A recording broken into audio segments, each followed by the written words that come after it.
All right, this week is bone health, week 5, bone health. Americans spend approximately $5 billion a year on drugs to protect our bones.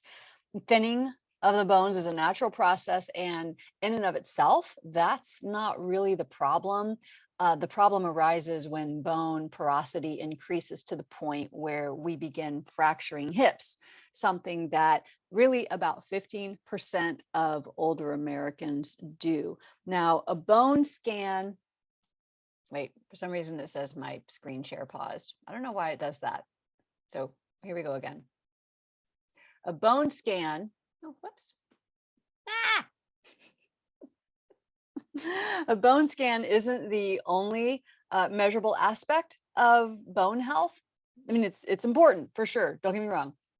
But there are other factors that we should also look at and take into consideration. For example, history of fractures, whether you drink alcohol, you smoke cigarettes, you take steroids, your height, your weight, and your agility. Even your mother's history will have an impact on how much of a risk bone fractures are for you. Now, your risk actually increases if you're tall, or if you weigh less. Sorry about that misspell. I did this one really fast today. Or if you weigh less in your 50s than you did at 25. So think about that for a minute. Think back to 25 years old and what you weighed, or what you think you remember you weighed, and what you weigh now. So if you weigh less now, if you're in your 50s, than you did then your risk increases. And also your risk increases if you've broken bones after the age of 20. So it's important to know that our bone density, women's bone density, will decrease the fastest during the first 5 years after menopause. The first 5 years after menopause, our bone density really takes a hit. So in general, we gain bone mass until we're about 25 years old. We all know that. We level off then until we're about 35, and then we start to lose about 0.5% a year until we hit menopause. Then once we hit menopause, so that's 12 months after your last cycle, we hit the 5 years, the speed up basically. And that's when our bone density really begins to drop. So 5 years post menopause, believe it or not, our bone loss slows down a bit. Now, it doesn't stop. So, keep that in mind, but it does slow down a bit to about 1%.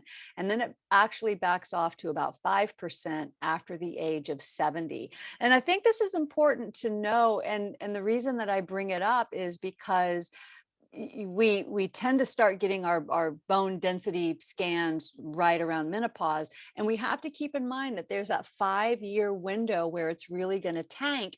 And so I just think it's important to have that information, do with it what you will with regards to what your scans say if you're getting tested, but don't freak out. Know that this is kind of a normal part of the ebb and the flow. Bottom line is that if you can get out of a chair without using your arms, then you have less than half the risk of fracture than women who can't. Okay, if you can get out of a chair without using your arms, you have less than half of the risk of a fracture than women who can't get out of a chair without using their arms. So from a yogi perspective and a yoga therapy perspective, when I'm working with an older clientele, well, basically, when I'm working with any men or women, but predominantly women who are, hitting 40, I'm like chair pose, chair pose, chair pose all the live long day, because I want my clients, I want you to be able to propel yourself up out of your dining room chair, out of your office chair. I want you to be able to do this without pressing your hands down onto the chair.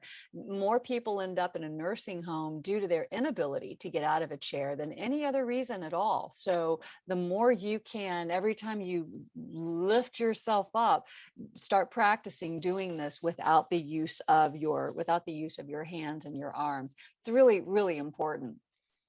Now, the perspective, we go back, the Western medical model is always going to be the same until we know any different, that it's a decrease in estrogen.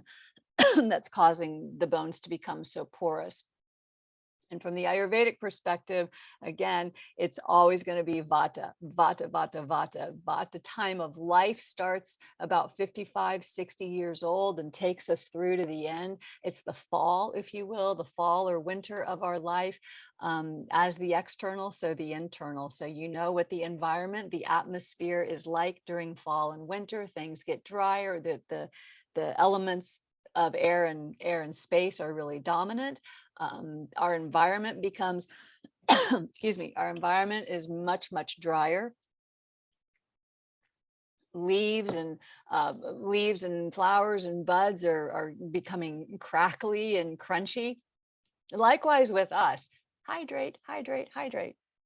So what we see, if you want to get kind of nerdy about it, is vata, the air and space elements, really taking over the mamsa dhatu and the ashti dhatu. Now, we talked about the word dhatu in one of the previous sessions. Dhatu is the tissue. Mamsa is your muscle. So the air and space element are starting to really come into connection with the muscle mass and the muscle tissue, and starting to wreak havoc, starting to dry it out. It's like hanging a steak up to be, in the freezer to dry age, right? Well, we don't want to do that. But that's somewhat of an analogy of what's happening. Ashti is the word for bone. So again, the air and space, the wind, if you will, the winds of vata are coming deeper into the tissues of the body, messing around with our muscles, our muscle tissue, and our muscle mass, and messing around with our bone, creating even more porous.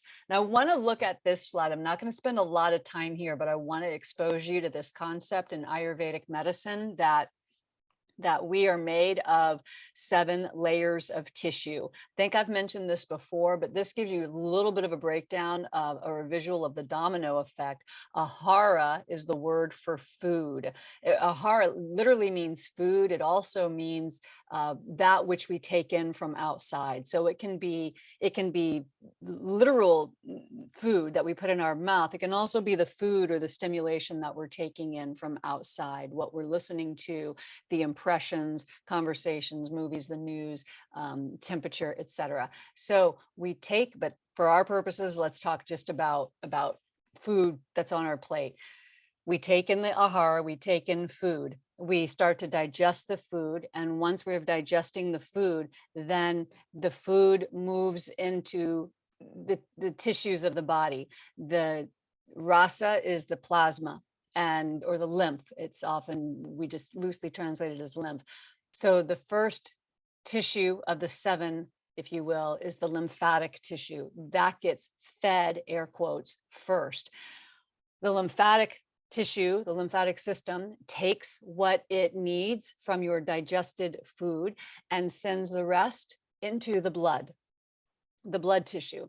The blood then takes what it needs from that digested food, that's basically the lymph's leftovers, and uses it to create strong, bright red, deep blood, and then sends its leftovers on down to the muscle tissue. The muscle takes those leftovers and uses what it can, and then sends the leftovers of it down to the fat. So you see where this is going. The bottom line is, if we are eating subpar food or sub-quality food, then right out of the gate, we have a glitch in our system. Right out of the gate, considering that the final, look where bone is here. So 1, 2, 3, 4, 5, like 5 meals down, finally bone gets a little something to eat. And this is a little metaphorical, but I can't dive, I don't have the time to dive into like the full on physiology of this. It's really incredibly fascinating. Now, from Ayurvedic medicine point of view, each one of these tissues takes about 5 days to fully embrace and assimilate, absorb, and take that food. So you may have heard in this line of thought, in this Eastern line of thought, we often say that whoops, we often say that our body is kind of reinventing itself every 30 to 35 days. And this is kind of a breakdown of that. So we eat, and then it takes all this time to get the pre-digested food, what's left anyway, and hopefully it's of good quality and quantity, to get to the bone tissue. So to back up again, we want to ensure that our food that we're taking on board is not subpar, that it's really high quality and nutrient dense. The other key factor in making certain that all of our tissues are being optimally fed is proper digestion. So if we're eating fantastic food, really healthy, organic, prana rich, nutrient dense, I mean, we've got the rainbow going on, but our digestion is whack for whatever reason, or we're eating on the run, or we're eating in the car, we're eating at our desk, so that we're not fully engaged in the digestive process, or we're eating while we're in sympathetic nervous system, we're in fight or flight, we're on the run, we gotta go, gotta eat, gotta wolf it down. I mean, you could be having the best, most organic, beautiful food in the world, but if you're not digesting it properly, then there's still going to be a pretty severe hiccup in this system. When it comes to bone health, we have a long way to go before what we eat today. We have a couple of weeks before, if we look at the 5-day theory, we have a couple of weeks before that food really is feeding our bones. So we want to make sure that the quality of our food is top notch. And then we want to ensure that our digestive system is working optimally, because only then, after we have rebuilt or nourished, that's a better way to put it, after we've nourished our bone tissue, we still have 2 more tissues to go before we create ojas. Okay, ojas is this subtle quality of this subtle essence of like vibrant health. And I'll just leave it at that. We all want ojas. I'll put it that way. Everybody wants ojas. We need more ojas in our life, more ojas in our body.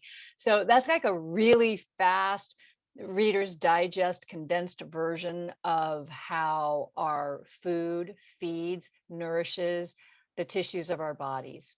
And we have 2 questions. Am I being nourished, or am I being depleted by the food that I'm eating? We always want to opt for nourishment. Okay, so let's see. Blah, blah, blah. Okay, all right, got that. Okay, now treatment. Treatment in the West, the conventional medical treatment, adequate vitamin D and calcium supplementation. That's pretty much the standard go-to. That's the cornerstone of over-the-counter osteoporosis treatment. We see very clear benefits for post-menopausal women.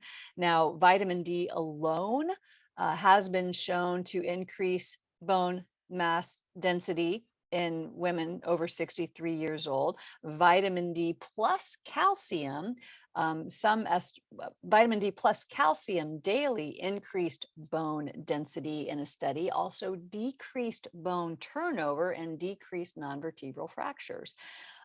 So vitamin D and calcium, the 2 really need to go hand in hand. Now, should I take citrate or should I take carbonate? Well, it depends. The citrate is the most bioavailable form of calcium. It's absorbed independent of stomach acid, which commonly declines as we age. And of course, I mean, I don't know how many millions of people now have acidity issues, or take PPIs, or eat Tums like they're Tic Tacs. So we certainly don't want to do that. And if that's something that is part of if that's what's happening with you, then I'm happy to talk to you about some alternatives. But the calcium citrate's the most bioavailable. Now, the calcium carbonate requires adequate stomach acid for absorption. It's best taken with meals. And the big advantage of carbonate over citrate is the amount of calcium per pill is higher, so less is needed. I'm a big fan of reducing pill burden whenever possible. If you don't have to take 18 vitamins and supplements with your meal, great. I don't want you to have to do that. So calcium carbonate, you can kind of consider it the stronger of the 2. but it does require adequate stomach acid. So you just want to make sure that, again, your digestion is working optimally. Protein's important for all of us, but especially as we age.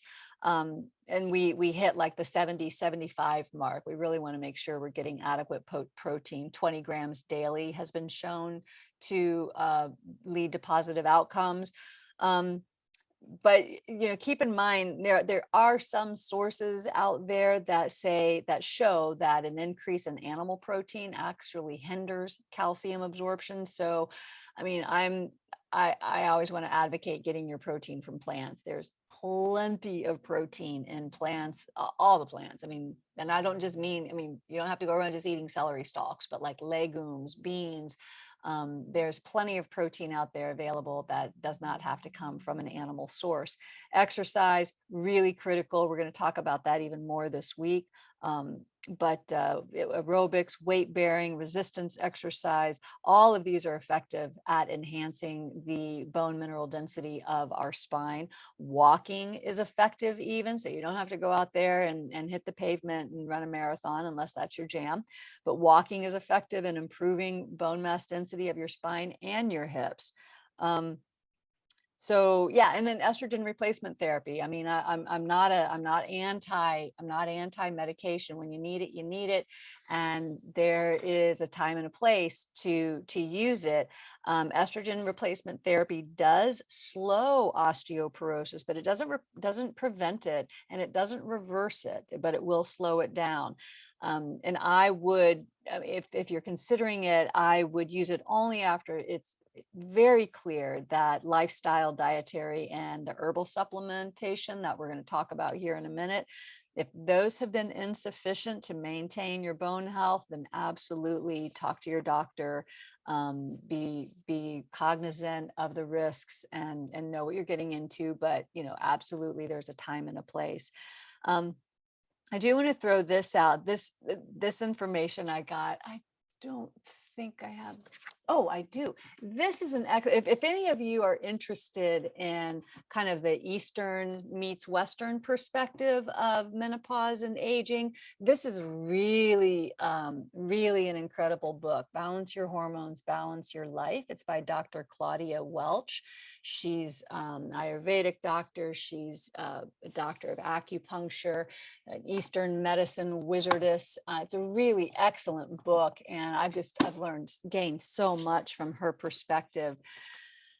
But one of the things that she brings up that I want to share with you all, and I didn't know this, when I went through this with the last groups, this little extra information, but SSRIs and other antidepressants such as Prozac have been implicated in an up to 4% increase in bone loss and about double the number of falls compared with people not taking those drugs. So it's not to say, again, I go back to just like with estrogen replacement therapy, it's not to say that these medications don't have a time and a place. They absolutely do. But they're far too often, in my opinion, the first choice rather than the last resort. I also want to say a word about Fosamax, kind of the go-to bone density drug. In 2008, the FDA issued an alert that warned against the possibility of severe and sometimes incapacitating bone, joint, and or muscle pain in patients taking these bisphosphonates, which that's the class of drug that Fosamax is categorized in. So, and there's I have a couple of clients that take Fosamax, and it's tough. There's hair loss, there's constipation, and it's tough to treat that with natural approaches, which is why people come to me for natural approaches. But it's tough to treat. Let me put it this way. It's tough to go up against the side effects of a pharmaceutical. It's kind of like throwing a feather in front of a Mack truck. So it's tough. So I just want you to educate, just be educated, talk to your doctor and be educated. If I can help, of course, I'll do my best. And then one more thing that Dr. Welch mentions in her book is that there are studies that suggest there's really little extra benefit in taking bone drugs for longer than 5 years. So if you're already on a medication for bone health, take a look, take an inventory, take an assessment. How long have you been on it? Maybe talk to your doctor. I mean, if it's been longer than 5 years, what's happening? Where are things now? What would happen if you titrated down and went off of it completely for a few months or maybe a year, and then maybe reconsidered going back on? When it comes to the treatment from the Eastern perspective, something we've been talking about, it's been kind of the underlying theme of our program, is the 3 R's: regulating Agni, that's your digestive fire, right?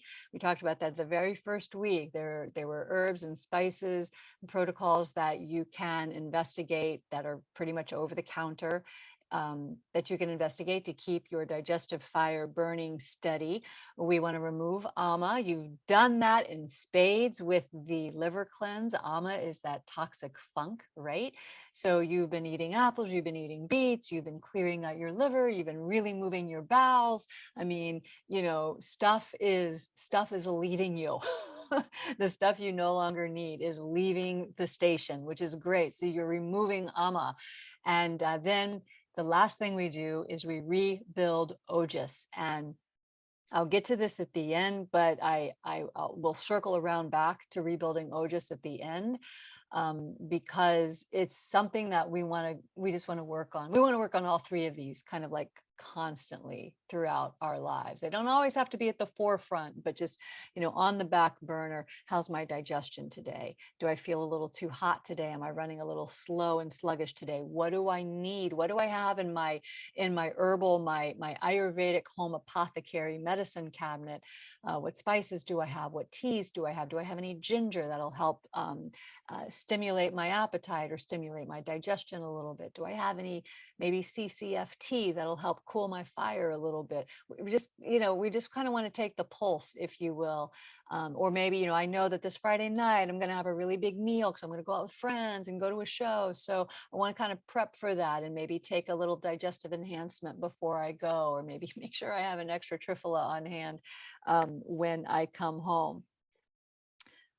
We can, and this isn't necessarily Eastern view treatment. I think this is probably just like all around important treatment, but we can circumvent bone loss by adhering to an alkaline diet, which you're pretty much doing. So an alkaline diet is primarily plant-based, just with adequate minerals, ideally in plant form.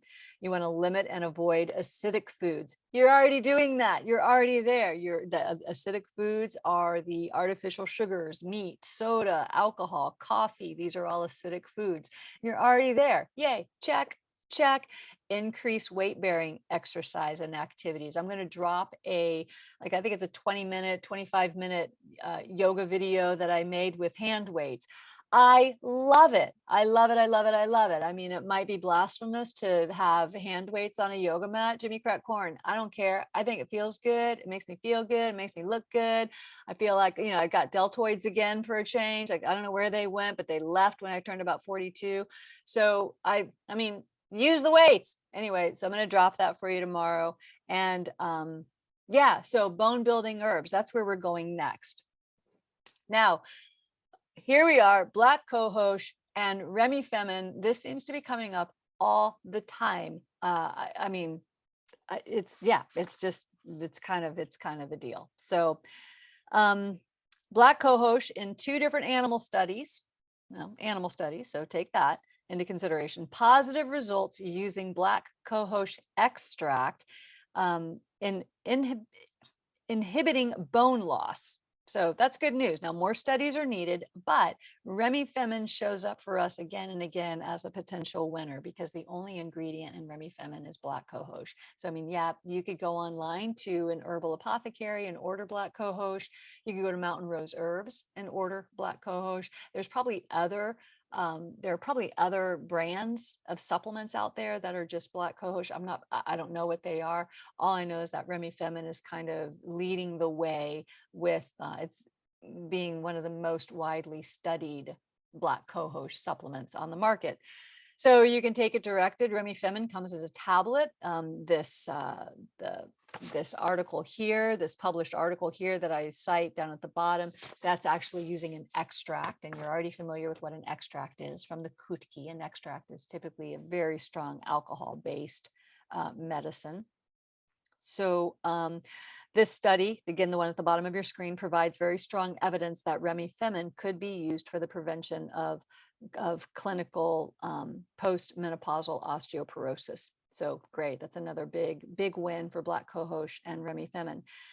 Nettles. Nettles is very high in vitamin A, B complex, vitamin C, D, K, and in the minerals of calcium, magnesium, manganese, iron, and lots more. Infusions play a big role in herbal medicine, and particularly in bone health. And I'm going to tell you how to make one in just a minute. So nettles are known to nourish, strengthen, and rebuild the kidneys and the adrenals, which is great because if you remember, reducing stress is the foundation of our work. Because once our ovaries slow down, or if they're not there anymore to make estrogen, our adrenal glands are now making estrogen. So we need to take care of our adrenals, to be sure. Nettles also rehydrate dry vaginal tissues. That's great. And nettles is good for, nettles is good for healthy skin and hair, as well as strong, flexible bones. So to make an infusion, this I have nettles, but I'm going to show you oat straw here real quick because that's another one that we use. And it's just, it's just a dry, grassy herb. But to make an infusion, you take a large amount of the herb, and I just eyeball it. You take about a handful, a pile in your hand, drop it into a large mason jar, pour hot water over it, and let it steep overnight. And you can steep it in your fridge if you want. I usually let it steep.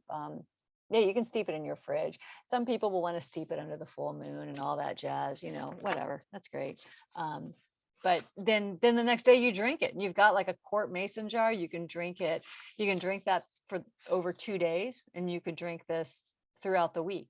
Drink 2 cups a day, every day, and it's a wonderful way to get your medicine on board. Horsetail is highly suggested by herbalists and botanists around the world as a treatment for osteoporosis because it contains silicon, and silicon is a mineral that we need for our bone health. It's like I said, it's highly recommended by herbalists for restoring bone density and even healing fractures. You could use it as an extract, so you could buy it online as an extract. That'd be maybe the easiest way to take it. Or you could, again, drink it as an infusion. I like the infusions, frankly, because then I know that I'm also being hydrated as well. Studies indicate a significant increase in bone mineral density with the infusion. So that's another win for that. Dandelion, it's not on the screen, but dandelion, like most leafy greens, are very rich in vitamin and minerals. We need those for bone health. And green tea. Now, green tea may mitigate bone loss and decrease the risk of osteofractures. Green tea contains polyphenols, so that's a good thing. You could take 500 milligrams daily, and you'd have to drink a bucket of green tea to get that. So you could take, you could take an extract again, or you could, there are pills and capsules of green tea that you can take. You take 500 milligrams daily for that. Now let's talk a minute about soy and phytoestrogens. I'm drinking my Ticino. God, I love this stuff. So stinking good. Okay. So phytoestrogens are found abundantly in legumes, alfalfa plants. They're all over the place. Soy products, red clover, which is in the Ojibwe, the tea, the liver tea you've been drinking. Studies show mixed results, but there appears to be modest but beneficial protection against spinal bone loss with the incorporation of soy into the diet. Now, this is controversial because soy gets a bad rap. in my humble opinion. Soy gets a really bad rap here in the States. And it's not the soy itself, it's the processing of the soy. Again, my opinion, but there are more and more studies that that I'm reading that say, yeah, that's exactly right. Now, a phytoestrogen is a plant estrogen, but it's not an estrogen. Okay, it's we would have to go completely plant free to never get any quote phytoestrogens in our bodies. By now, we're well aware of the numerous studies documenting that Japanese women who consume 35 to 60 milligrams of phytoestrogens daily, and this is in easily digestible forms of soy, like cooked tofu, soy sauce, miso, all very easily digestible. These women, and this was a big study. I think this was back in the 80s. I think it was back in the 80s or the early 90s. It was a big study. These women had a lower incidence of breast cancer than women who consumed a more typical Western diet. However, when they moved to the United States and adopted the same Western diet, our standard Western diet, their rates of cancer increased to the quote American rates. These points have been proven through enough different studies that they're pretty much just now accepted as true. So in a nutshell, the way that Asian women are eating their soy, their phytoestrogens, let me say that, not just soy, but their phytoestrogens, it's in the production of those ingredients. It's in the purity of those ingredients. And it's also in the quantity. I mean, they're not sitting down to, they're not sitting down to a supersized meal of tofu. The form in which we ingest our soy products may make all the difference between whether it has a good or a bad effect on our endocrine system, because there's still a wide population, a broad population of professionals, medical professionals, and herbal professionals out there that say absolutely no soy, just stay away from phytoestrogens. But again, I'm gonna counter that argument by saying you can't stay away from phytoestrogens. However, so if it's easily digestible, it may be beneficial. If it's concentrated, powdered, and highly processed, that's where we get into trouble in the States. Concentrates, powders, and highly processed. That's where we get into trouble. Overconsumption of any highly processed, any concentrate forms of any food has resounding negative effects. So I just want to throw that out there. Are there certain situations, thyroid situations, in which you want to steer clear? Yeah, but can you eat it once in a blue moon? Sure. See how it feels in your body. I mean, I know, Sarah mentioned something last week about, the effect of eating, I can't remember what it was that you cooked, but maybe if we've got time, we can talk about it again at the end. But, there's an interaction there with something that's going on in her life. So you just want to, everything in moderation.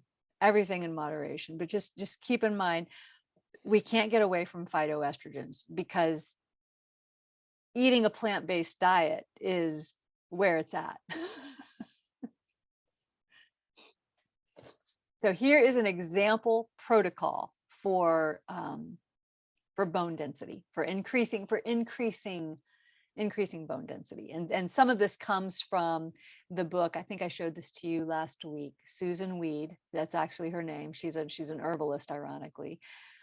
She has this book called The New Menopausal Years. It's actually a really old book called The Menopausal Years. And then it recently, in the last 10, 15 years, got a big update.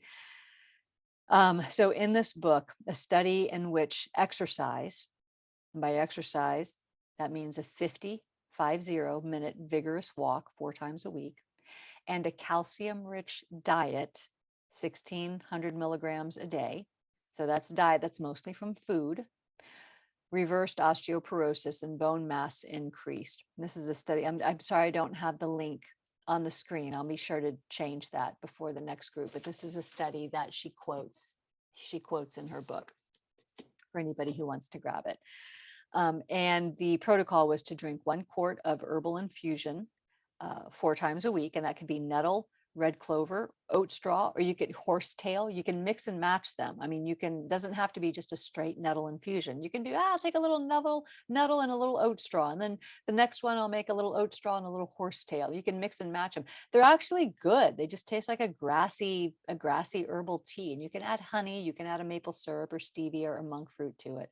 So the protocol was to drink a quart of herbal infusion 4 times a week, eliminate white sugar, flour, and coffee. You're already there. And of course, decreasing stress was huge. Eat the calcium rich diet, 1650 milligrams a day. And she also, now I didn't put this on the screen because I have kind of a love-hate relationship with this part of her protocol, but she also encourages women to eat 1 quart of farm fresh yogurt every week. And that's not like a quart of Dannon or a quart of Yoplait. That's like a quart of, go to the farmer's market and get like straight up full on, it's going to be sour yogurt, and eat a quart of that a week. Now, this is the week in which we are able to reintroduce foods and ingredients maybe that we've missed back into our rotation, if you want to. Now, I know for a fact some of you are feeling like such hot shit. Sorry, but I mean, I know for a fact some of you are feeling just so good, eating plant forward in this way. And I want to encourage you to keep going. You know, if dairy doesn't serve you, don't eat it, don't drink it. You know, yeah, stay away from the cheese if you can. You have it once in a blue moon, but you know, don't start drowning your chickpea pasta in 2 cups of Parmesan cheese you know, at this point. I mean, I know you feel good. I hear it. I've talked to you. You've reached out. I see your posts. If you're feeling so fabulous, then, you know, keep rolling, babe. But if you want to reintroduce, then you just do so 1 ingredient or 1 food group at a time. Give yourself 48 hours to see how you feel. So if you want to bring in dairy, have a little bit of dairy, you know, maybe a couple pieces of cheese, or maybe some cream in your drink, or maybe a little bit of yogurt, something like that. See how you feel. Let your body digest it or not. It'll tell you if it doesn't want to digest it, because now you're super in tune with how you feel. See how you feel. Give yourself 48 hours before you then bring in the next ingredient. Some of you might be eager to bring in sugar. You might be eager to bring in, you know, whole wheat or something with gluten. You know, I don't know what it is, but just do so in moderation, small amounts actually, but in moderation, at the most. And then give yourself at least 48 hours to see how you feel before you bring something else in. Because this is the way that you determine. Basically, what you've just done is 4 weeks of what's called an elimination diet. And so now as you bring things in, if you bring things in, you want to know if you're sensitive to it. And if you bring everything in all at once and you have a reaction, bloating, gas, skin disruption, diarrhea, constipation, what have you, then you might not know what the culprit was. So I want to say this also about calcium. It's important to recognize that calcium is not in milk. It's in the soil. Calcium's not in the milk, it's in the soil. That's why we have milks fortified with calcium. It's not in the milk, it's in the soil. It gets taken up through the root system of plants, which are then eaten by the dairy cows, assuming that we're purchasing organic grass-fed dairy products. And that's really not the norm here in the States. What's mostly available, although this is changing in a big significant way, but what's mostly available is conventional farming of a conventional dairy farm. So the takeaway is eat more plants and eat as much plants as you possibly can. Okay, we're just about ready to close this up, which is great. So we'll have some time to get to questions. You have this product in your Love Your Liver Care Kit, and this is called the Women's Natural Transition. It's by Banyan Botanicals. I don't get paid to boost their products, but I think this is a good one. This would be, now that you're done with the liver cleanse and the liver tablets, I suggest just taking them. Take them as you've been taking them until you finish the bottle. I think that's just especially as you move into potentially reintroducing foods and ingredients, keep giving your liver that stimulation and just finish the bottle up and then call it good. You don't need to take it anymore. The women's natural transition, this week is a good time to bring that in. It supports the body's natural balance of hormones. It's very calming and cooling to excess heat in the body. I've had some clients in the past who have seen me for hot flashes who just take women's transition and the liver support, and that's been great for them for hot flashes. Rejuvenates the mind, memory, and concentration. It has some wonderful herbs in it: shatavari, ashwagandha, vidari. These are all rejuvenative herbs. They mitigate the effects of stress on the body. They also ground vata. Remember, vata is all airy and windy, so they bring vata back down to the ground. This product also has guduchi, which is a wonderful herb that is very cooling to the system. And it's also great for the skin. Guduchi is one of our go-to skin herbs. This product contains brahmi. And brahmi, I love brahmi. It's an adaptogenic herb. We've talked about that before. Brahmi is our go-to brain boosting herb. Also has shankpushpi, which is just a fun herb to say. Shankpushpi is one of Ayurveda's main nerve nourishers, if you will. I just kind of made that up, nerve nourisher, but it's very nourishing to our nerves and our nervous system. It also has this lovely herb in it called Arjuna, Arjuna, Arjuna actually. And if you study yoga, you might recognize the name Arjuna. He's the hero in the Bhagavad Gita. He's the young warrior, the young prince who's on the battlefield, ready to, or actually, as it turns out, not so ready to go to war. And Krishna is his charioteer who has to kind of talk him through, life purpose and dharma and whatnot. And his name is Arjuna. And Arjuna is considered the herb of the heart, supports the physical as well as the emotional heart. So if this all sounds good to you and this is not a man, I mean, you've got it. If you'd like to take it, I encourage you to take it, especially if you're moving towards or you're in menopause. I say go for it. Even post-menopause, really an excellent combination recipe to have. You would take one tablet twice a day, and that would be great. And now let's talk about moving forward. Okay. So menopause, it's a ridiculous name, actually, because nothing's on pause. I mean, it's stopped, but whatever. It's what we call it now. I think we should just call it the transition. That's more accurate, because we're not putting menses on pause. We're done. Whatever. That's my soapbox. But this transition is a normal shift, and it is not pathological. It is not a disease. A return to whole foods, what I call God-made foods rather than man-made foods, or God-made foods rather than lab-made foods, and a stress-free, as much as possible. A stress-free lifestyle allows your body the time it needs to manage your hormone levels. Remember, we're in flux all the time, every day. The symptoms are symptoms of our lives, really, not symptoms of menopause. We simply didn't notice them before. When you are moving into this next stage, post 5 to Thrive program, and I hope you're thriving. I really do. I hope you are. What I'm going to encourage you to do is opt for the 90-10 rule. And so in other words, 90% of the time, eat the plants, eat the fiber, eat the way you've been eating, ditch the processed stuff that our body doesn't recognize as food.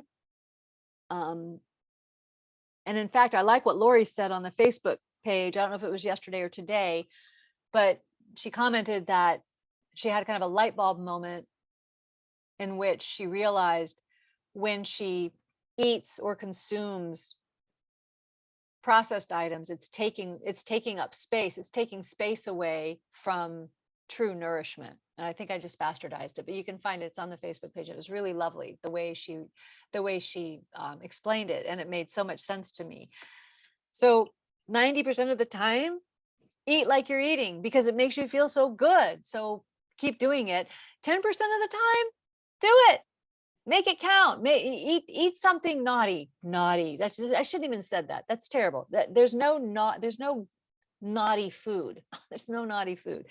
But if you do go for the 10% and you want to eat the cupcake or eat the donut or order the porterhouse, go for it. No shame, no guilt. Make it count.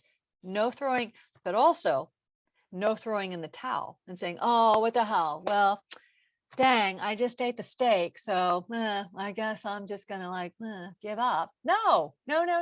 Eat the steak, enjoy it. Take your trifla, get back on track the next day. Savor every bite. Savor every sip of your drink. If you're going to have a glass of wine or a toddy or something, take your digestive aids and feel good about yourself. Ayurveda teaches us the way that we build ojas is to taste all of life, right? Taste it all. But I always want you to ask these two questions. How do I want to feel? And how will this make me feel? Now that you've had 4 weeks of eating, perhaps for many of you, in a significantly different way. For some of you, it might be like, oh, I eat like this way all the time. But if this has been a pretty significant shift for you, then you've probably felt a significant difference in how you feel. So when you're making your grocery list and you're looking at your recipes and you're making a plan for the next week and a meal plan, ask yourself, how do I want to feel this week? Do I need to be clear? Do I need to be energized? Do I need to be on point? Do I need to be ready to roll? Do I need to do I have a lot going on that I need to be up and ready for? And then how do the foods on this list that I'm making, how do I know they make me feel? I want you to consider, when thinking about how food makes you feel, will it nourish you or will it deplete you? Will it nourish you or will it give you artificial stimulation? Right? Is it artificial energy? The coffee, the caffeine, the sugar, which is ultimately depleting, right? I want you to always consider when you go for the 10%, the chocolate, the ice cream, the pizza, whatever it is, when you go for the 10%, consider the context, consider the amount, the quality, and the frequency. And by context, I mean, I will be the first to advocate for the nourishment at your table is every bit as important as the nourishment that's on your plate. So if it's a pizza party with, all your best friends, look at the context and enjoy the pizza, right? So consider the context, consider the amount, eat until you're 75% full, chew your food thoroughly, practice your food rules, consider the quality of the food, opt for higher quality at every opportunity, and consider the frequency with which you indulge. When you indulge, 2 rules about indulging. Indulge in the real stuff. So if you want to indulge in something sweet, get the really high quality chocolate, get the really high quality dessert.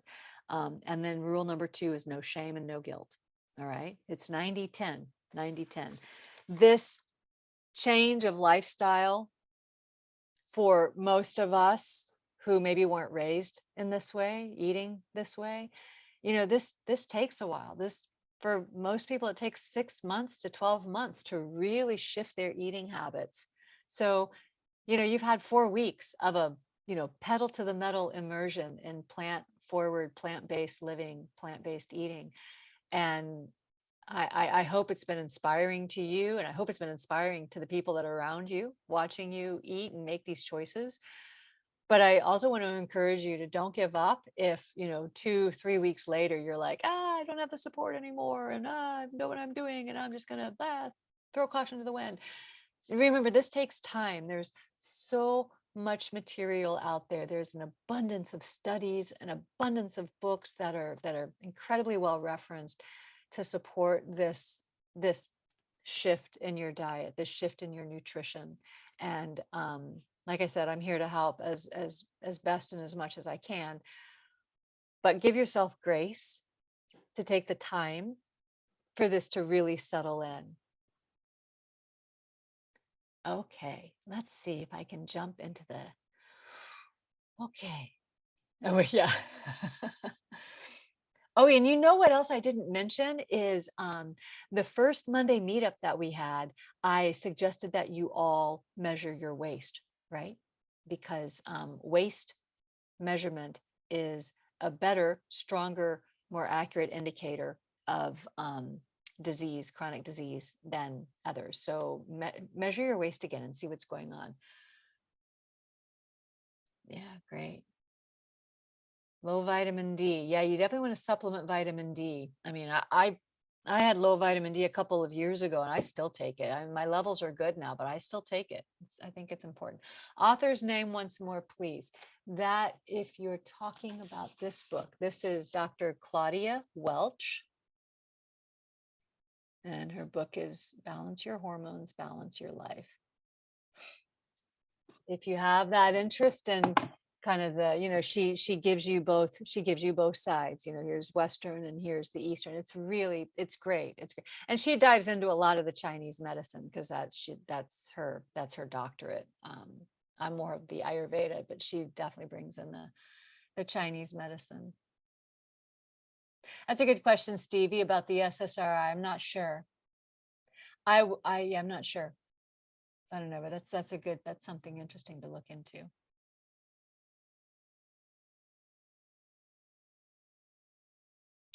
Yeah, Cynthia. So I think your primary care can make a referral to, it's a bone density scan. Okay, so it's like an X-ray kind of Yeah. machine? Mhm. Okay, thank Yeah. you. I was wondering if I ever had one, and I didn't know if it was blood work or a scan. What? Yeah, you'll know. Yeah, if you have it, it's a whole process. Gotcha. And I don't think they like to do that if you're, I've asked for one before. My doctor said, you really don't need one. Great. Yeah. I mean, he just said you don't meet the qualifications for having the test. So they just don't want to do it. You know. That's great. Or maybe insurance doesn't pay for it until it's medically necessary. Yeah. Yeah. Yeah, maybe. There's some kind of chemical exposure that happens when you have it done, because my mom had it done and she had to sign a lot of paperwork that was basically like, you know, you're doing this, you can't have, like, it could have caused birth defects, and like it had a bunch of bad side effects if you were, you know, wanting to have children, or just it's something you weren't supposed to do very often because of the chemicals that went into it. So I think that's why they don't want you to do it unless you absolutely need it. But because my mom has osteoporosis, and so she had to do all the stuff. So the other, thank you. Thanks, Sarah. The other question on there, tofu. So about tofu. Now I'm a fan of tofu. Tofu is, you want to go for non-GMO organic tofu. The processed stuff is, you just want to look for that non-GMO organic tofu and you're good. Processed soy are like soy powders, soy, some of the meat substitutes are processed soy, right? So you want to, I mean, full disclosure, I have a meat substitute probably once a month, maybe once every 6 weeks. You know, I mean, I might have like the fake sausage with my eggs, or I haven't had a Beyond Burger since they first came out, because I think it's Frankenfood, but you know, once in a blue moon, my husband will get like soy riso. It's like chorizo, right? And so once in a blue moon, we'll make egg. Oh, what's the thing? The tortilla, the tortilla thing. Anyway, so just plain tofu, non-GMO and organic, is that better than these meat substitutes that you're talking about? It is. Okay. Yes. All right. Yeah. So Absolutely. I can eat that more than once a month. I can eat that. Yes. Okay. Yeah, absolutely. And like edamame, edamame is great.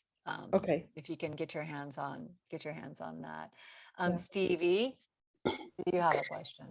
Yeah, about the soy. So I had been vegetarian for about 8 years in my 20s and early 30s. And I ate a lot of soy then, and I was eating a lot of veggie burgers and things like that. And that was at the time that I moved to Japan, and I was there for 6.5 years. And I ate a lot of tofu in Japan, especially being vegetarian, which was like, that was not on their radar there. They were just like, "What?" You know, kind of thing. I mean, they were like, "But you're not a Buddhist monk," you know? And so it was really hard, and I ate a ton of soy there, and organic was, like, almost unheard of there at that time. I'm talking, like, 20 years ago and stuff. And when I entered menopause or perimenopause and stuff, I started getting migraines, like all around my menstrual cycle. And I continued eating soy, even after I stopped my vegetarian diet, which I had to do in Japan because it just did not work there. Um, and when I moved back to the States and, the organic started becoming more common, that's all I got was the organic tofu here. But I discovered back in 2019 when I did this clean program I was telling you about. You give up all, really strict elimination diet. And of course, I gave up soy at that time. And I noticed during that, 3-week cleanse that I didn't have any migraines. And then we reintroduced foods. And when I introduced the soy, like the next day, I got a walloping migraine. Wow.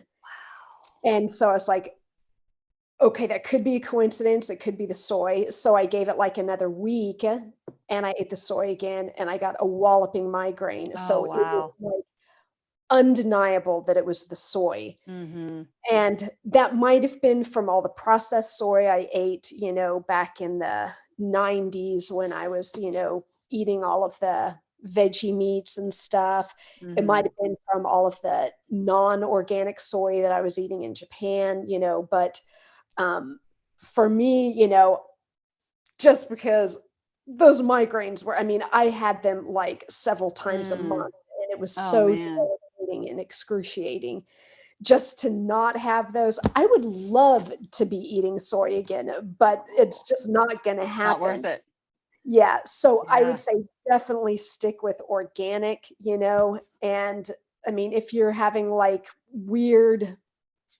if you eat a lot of soy and you're having some kind of weird symptoms, of course, if you're doing like this cleanse here where you're, if you're like giving up soy or whatever, just try giving it up for a while and then, for several weeks and then reintroducing it and see what happens, and if you don't have problems with it, then go for it and just make sure, like you said, that it's organic. Yeah. Wow, that's a great testimony. Thank you, Stevie. I'm going to say one more thing and then log off. So I can I'm going over time here and I want to be respectful, but I do want to answer a question that came up earlier today, just in case anybody else had the question.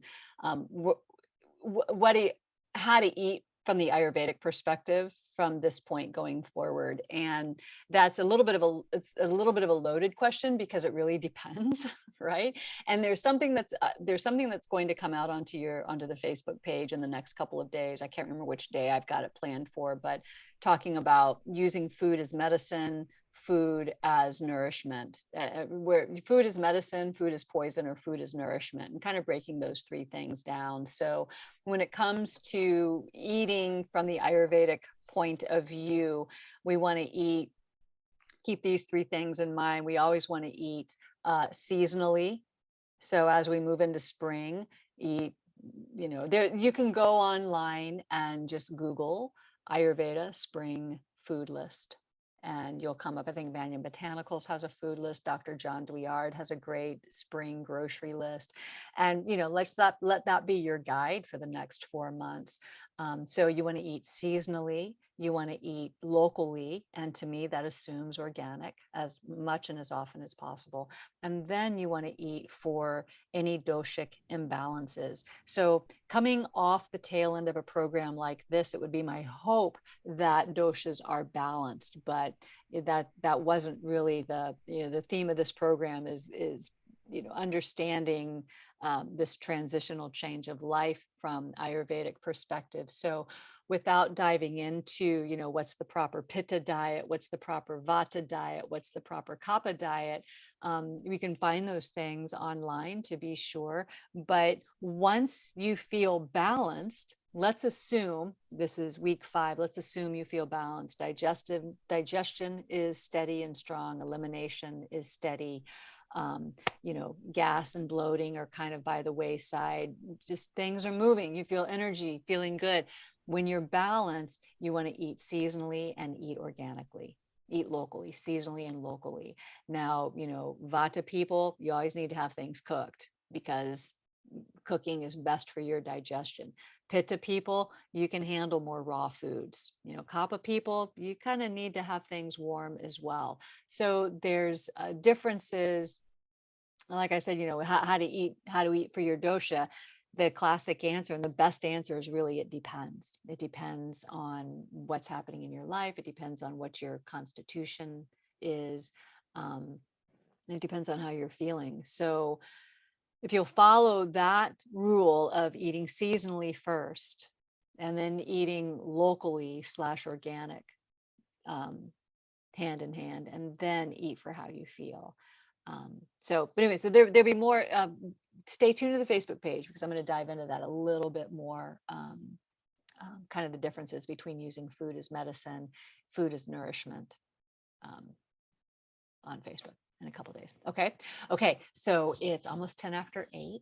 And I want to thank everybody for making the time to log on tonight. And those of you that are going to watch the replay, if you have any questions, and you weren't here to ask them, pop them onto the Facebook page because we still have a week together and I still got you. I got you through Sunday. I got you through Saturday or Sunday. So, use me, pop me an email or pop questions out onto the Facebook page because chances are good somebody else has that question too.